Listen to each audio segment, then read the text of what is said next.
اس video کو like کر کے آگے شیئر ضرور کر دینا۔ ایک نوجوان تھا، بڑا ہی نیک تھا، بڑا ہی پرہیزگار تھا، متقی تھا، رات و دن اللہ تعالیٰ کا ذکر کرتا رہتا تھا، رات و دن عبادت میں مشغول رہا کرتا تھا۔ ایک دن اس نے اپنی ماں کو بلایا اور کہنے لگا، ماں میری ایک تمنا ہے، میری ایک آرزو ہے، پوری کرو گی؟ اس کی ماں نے کہا، بیٹا تیری ہر آرزو، تیری ہر تمنا میں پوری کرنے کے لیے تیار ہوں۔ تو ہر وقت اللہ کا ذکر کرتا رہتا ہے، ہر وقت اللہ کی عبادت کرتا رہتا ہے، میں تجھ سے بہت خوش ہوں، میں تجھ سے راضی ہوں۔ اے میرے بیٹے بتا تیری کیا تمنا ہے، تیری کیا آرزو ہے؟ بیٹے نے کہا، ماں میری آرزو، میری تمنا یہ ہے، میری 3 شرطیں ہیں، تو اگر وہ 3 شرطیں پوری کر لے تو بتا دے ماں۔ اس کی ماں نے کہا، بیٹا تیری 3 کیا، تیری 3000 شرطیں میں پوری کرنے کے لیے تیار ہوں۔ اس کے بیٹے نے کہا، ماں ٹھیک ہے، تو میری شرط سن۔ ماں میری پہلی شرط یہ ہے کہ جب میں مر جاؤں نا، جب میں مر جاؤں میرا جنازہ تیار ہو۔ ماں میرے گلے میں موٹی رسی کا پھندا بنا کے اور مجھے پوری گلیوں میں گھمانا۔ ماں میرے گلے میں موٹی رسی کا پھندا ڈال کے اور مجھے پوری گلیوں میں گھمانا، تاکہ لوگ دیکھیں اور کہیں یہ اللہ کی نافرمانی کا صلہ ہے، یہ گناہگار انسان ہے اور اس گناہگار کو یہ سزا میں دنیا میں ہی دے رہی ہوں۔ اس کی ماں نے اتنا سنا، اس نے منہ پہ ہاتھ رکھ لیا، بیٹا یہ کیا کہتا ہے تو؟ میں ایسا کیسے کر سکتی ہوں؟ تو اللہ کا اتنا نیک بندہ ہے، اتنا پرہیزگار بندہ ہے، میں تجھے اچھے سے جانتی ہوں، میں تجھ سے راضی ہوں اور میں تیرے لیے دعا کرتی ہوں، بیٹا تو ایسی بات کیسے کہہ سکتا ہے؟ اس نے کہا، ماں میں بہت بڑا گناہگار ہوں، یہ عبادت جو میں کرتا ہوں، میں ذکر و اذکار کرتا ہوں، پتہ نہیں میرا یہ ذکر اللہ کی بارگاہ میں مقبول ہوگا یا نہیں ہوگا، میری عبادت اللہ کی بارگاہ میں قبول ہوگی یا نہیں ہوگی۔ اتنا متقی، اتنا پرہیزگار انسان ایسی باتیں کر رہا ہے۔ آج ہم بھی اپنے گریبان میں جھانک کر دیکھیں، کیا ہم بھی اتنے ہی نیک ہیں؟ یار دنیا کے سب سے بڑے گناہگار ہم ہیں۔ وہ اتنا نیک، اتنا پرہیزگار انسان ایسی باتیں کرتا ہے کہ گلے میں موٹی رسی کا پھندا لگا کے پورے گلی محلے میں ٹہلانا، پورے گلی محلے میں گھمانا، کھچیڑنا، تاکہ دنیا والے دیکھیں تو اللہ کا نافرمان بندہ ہے۔ اتنا عبادت گزار، اتنا نیک متقی انسان یہ کہتا ہے آج ہم بھی اپنے گریبان میں جھانکیں، ہم کتنی نمازیں پڑھ رہے ہیں، ہم کتنے بار مسجدوں میں جا رہے ہیں، ہم کتنا صدقہ کر رہے ہیں، ہم کتنی زکاتیں دے رہے ہیں، اللہ نے جو ہمیں حکم دیا ہے نا ہم اس کو پورا نہیں کر رہے ہیں۔ وہ کیسا ہے؟ اس کی ماں نے کہا، بیٹا اگر تیری یہ مرضی ہے تو میں اس کو پورا کرنے کے لیے تیار ہوں، بیٹا میں تیری شرط قبول کرتی ہوں۔ اس کے بیٹے نے کہا، ماں میری دوسری شرط یہ ہے کہ جب میرا وصال ہو جائے، انتقال ہو جائے، تو رات کے سناٹے میں میرا جنازہ بھیجنا، ماں میری یہ شرط بھی پوری کر لے۔ اس کی ماں نے کہا، ٹھیک ہے میں تیری یہ بھی شرط پوری کرتی ہوں۔ اس کے بیٹے نے کہا، ماں میری تیسری بھی شرط ہے، میری تیسری شرط یہ ہے، ماں جب میں مر جاؤں نا، جب میں دفن کر دیا جاؤں نا، تو ماں تو میرے لیے دعا کر دینا، اللہ کی بارگاہ میں ہاتھ اٹھا کے میرے لیے دعا کر دینا، اللہ مجھے بخش دے۔ ماں میں نے سنا ہے کہ جب کوئی ماں اپنے بیٹے کے لیے دعا کرتی ہے نا تو اللہ تعالیٰ اس کی دعا فوراً قبول کر لیتا ہے۔ ماں جب تو میرے لیے دعا کرے گی تو اللہ تیری دعا کے صدقے میں مجھے معاف فرما دے گا، ماں میرے لیے دعا کر دینا۔ اس کی ماں نے کہا، بیٹا میں تیری تینوں شرطیں قبول کرتی ہوں۔ ایک ماں ہوتی ہے نا، ماں جب بھی دعا کرتی ہے اپنے بچے کے لیے اللہ فوراً قبول کر لیتا ہے۔ 3 لوگوں کی دعا اللہ فوراً قبول کر لیتا ہے، مسافر کی دعا اللہ قبول کر لیتا ہے، مظلوم کی دعا جس پر بہت زیادہ ظلم کیا جائے اور وہ کسی کو نہ بتا سکے، اللہ کی بارگاہ میں آنسو بہا دے، اس کا یہ ایک آنسو اللہ کی بارگاہ میں اتنا کامیاب ہوتا ہے کہ وہ جس کے لیے اللہ کی بارگاہ میں شکایت کر دے اللہ تعالیٰ اسے ہلاک و برباد کر دیتا ہے۔ مظلوم کی بد دعا سے بچنا، میرے بھائیوں مظلوم کی بد دعائیں مت لینا، کسی پر ظلم مت کرنا، کیونکہ بہت جلد ان کی دعائیں قبول ہو جاتی ہیں۔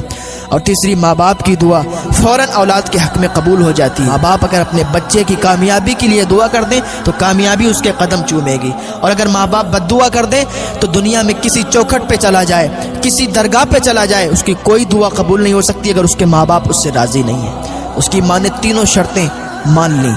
جب اس کا وصال ہوا نا، جب اس کی موت ہوئی نا، اس کی ماں چلی موٹی رسی لینے کے لیے، وہ گئی اور موٹی رسی لائی، اس کا پھندا بنایا اور اس کا پھندا بنا کے جیسے اس کی گردن میں ڈال رہی تھی کہ اس کی گھر کی چاروں دیواریں آواز کرنے لگی، اے خاتون تجھے خبر نہیں ہے تو اس کے گلے میں رسی ڈالے گی؟ ارے تجھے معلوم نہیں اسے اللہ تعالیٰ نے بخش دیا ہے، اسے اللہ تعالیٰ نے معاف فرما دیا ہے، تو اس کے گلے سے رسی کو نکال لے، تجھے کوئی ضرورت نہیں ہے کہ تو اس کے گلے میں رسی ڈال کے اور اسے تو گاؤں میں اسے محلے میں روٹوں پہ گھمائے، یہ اللہ کا مقرب بندہ ہے، اللہ نے اسے معاف فرما دیا ہے۔ دیواریں آواز کر رہی تھی۔ ایسے ہوتے ہیں اللہ والے، ایسے ہوتے ہیں اللہ کے ولی۔ آج ہم بھی دیکھیں کہ ہم کتنی نمازیں پڑھ رہے ہیں، ہم بھی دیکھیں ہم کتنے نیک کام کر رہے ہیں، مسجد کو کبھی جھانکنے نہیں جاتے ہیں، اللہ کی عبادت سے بڑی دور ہیں، اوراد و وظائف سے بڑی دور ہیں، پھر کہتے ہیں کہ ہمارے کوئی کام نہیں بنتے، ماں باپ کی نافرمانیاں کرتے ہیں، ماں باپ کے ساتھ گستاخیاں کرتے، پھر کہتے ہیں ہمارے کوئی کام نہیں بنتے۔ آج ہم بھی اپنے گریبان کو جھانکیں، اس کی چاروں دیواریں آواز کر رہی کہ اللہ نے اسے بخش دیا ہے، اور یہ عاجزی بھی اللہ تعالیٰ کی بارگاہ میں قبول ہوتی ہے، مقبول ہو جاتی ہے۔ جو عاجزی اللہ کی بارگاہ میں دکھاتا ہے کہ اللہ میں بہت بڑا گناہگار ہوں، اللہ مجھے معاف فرما دے، یہ عاجزی اللہ کو بہت پسند آتی ہے۔ ایک انسان تھا، اس نے اپنے بیٹوں کو کہا تھا کہ جب میں مر جاؤں نا تو میرے جنازے کو جلا دینا، میرے جسم کو جلا دینا، راکھ بن جائے میرا جسم، جب اس کو پیس دینا اس راکھ کو، اور اس پیسی ہوئی راکھ کو ہوا میں اڑا دینا۔ میں اللہ کے خوف سے ڈرتا ہوں۔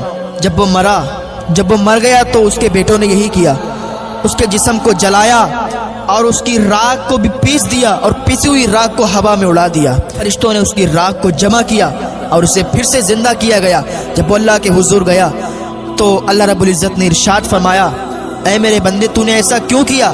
تو نے اپنے جسم کو کیوں جلوایا، راکھ بنا کے کیوں اڑوایا؟ اس نے کہا یا اللہ تیرے ڈر سے، یا اللہ تیرے ڈر سے میں خوف زدہ ہو گیا تھا کہ تیرے سامنے جاؤں گا تو میرا عمل کیا ہے، میں نے کوئی نیکی نہیں کی ہے، میں نے کوئی نیک کام نہیں کیے ہیں، یا اللہ بہت بڑا گناہگار ہوں، تیرے سامنے کیسے حاضری دوں گا؟ تیرے ڈر سے میں نے اپنے بیٹوں کو حکم دیا مجھے راکھ میں اڑا دیں، راکھ بنا کے پیس کے مجھے ہوا میں اڑا دیں۔ میرے بیٹوں نے ایسا ہی کیا لیکن تو نے پھر زندہ کر دیا۔ اللہ ارشاد فرماتا ہے اگر تو نے میرے ڈر سے کیا ہے تو جا، میں نے تجھے بخش دیا ہے۔ اللہ کے حضور یہ عاجزی بھی پسند اللہ تعالیٰ کرتا ہے، یہ عاجزی بھی کام آتی ہے، تو اللہ تعالیٰ تو معاف فرمانے والا ہے۔ یار ایک ماں جب اتنا پیار کر سکتی ہے تو وہ اللہ تو 70 ماؤں سے زیادہ پیار کرتا ہے، وہ کتنا ہمیں چاہتا ہے، ہم اس کو کبھی نہیں چاہتے۔ اللہ تعالیٰ ہمیں رزق دے رہا ہے، اللہ تعالیٰ ہمیں پھری سانسیں دے رہا ہے، پانی عطا کر رہا ہے، ہم اس کو شکریہ ادا نہیں کرتے، اس کی جو ہم نعمتیں کھاتے ہیں اس کا شکر نہیں ادا کرتے۔ یار اگر ہم بیمار ہو جائیں بھی تو آکسیجن لینے میں ہزاروں لاکھوں روپے خرچ کر دیں گے، یہ جو سانس دی جاتی ہے جس سے، تو اس ہوا کے لیے ہم لوگ لاکھوں ہزاروں روپے خرچ کر دیں گے۔ لیکن یہ جو روز ہم سانسیں لے رہے ہیں، روز ہمیں یہ ہوا حاصل ہو رہی ہے، یہ ہمیں فری حاصل ہو رہی ہے، اس کا ہم شکر ادا نہیں کر رہے ہیں، شکر ادا نہیں کر رہے ہیں۔ اگر ہم ہفتے ہی کر کھانا کھاتے ہیں تب تو ٹھیک ہے، یار پوری زندگی ہم سانسیں بھی لے رہے ہیں، ہم پانی بھی پی رہے ہیں، ہم سب کچھ کر رہے ہیں اور سب فری میں ہو رہا ہے، پھر بھی اللہ کا شکر ادا نہیں کرتے، پھر بھی اس کے یہاں پہرا نہیں دیتے، اس کی مسجدوں میں نہیں جاتے، عبادت نہیں کرتے۔ اگر کسی مالک کا کام آپ کریں تو آپ کو تنخواہ دیتا ہے، اگر آپ اس کے یہاں کچھ دن چھٹی کریں تو چھٹی کے پیسے نہیں دیتا ہے۔ 1 مہینہ کام کریں اور 15 دن اس کے یہاں چھٹی کریں تو 15 دن کے پیسے ملیں گے، 15 دن کے پیسے نہیں ملیں گے۔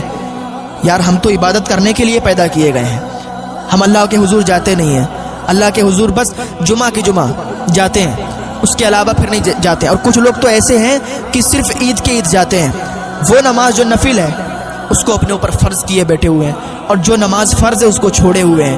یار اللہ کے حضور نہیں جاتے تو اللہ نے تو کبھی ایسا نہیں کیا کہ تمہارا رزق روک لیا ہو، تمہاری سانسیں روک لی ہو، تمہارا پانی روک لیا ہو۔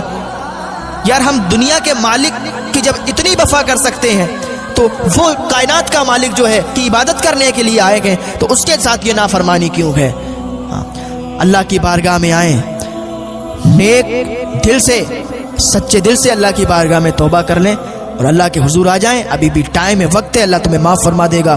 اور بس اللہ کرنے لگیں، اللہ کے ذکر و اذکار میں لگ جائیں، اوراد و وظائف میں لگ جائیں، اللہ تعالیٰ پھر دیکھو تمہاری زندگیوں کو کیسے بحال کر دیتا ہے، کیسے تمہاری زندگیوں کو آباد کر دیتا ہے۔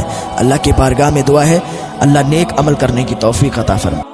ایسے ہی تقریر اور بیان سننے کے لیے اگر آپ ہمارے چینل پر پہلی بار آئے ہیں تو سبسکرائب ضرور کریں۔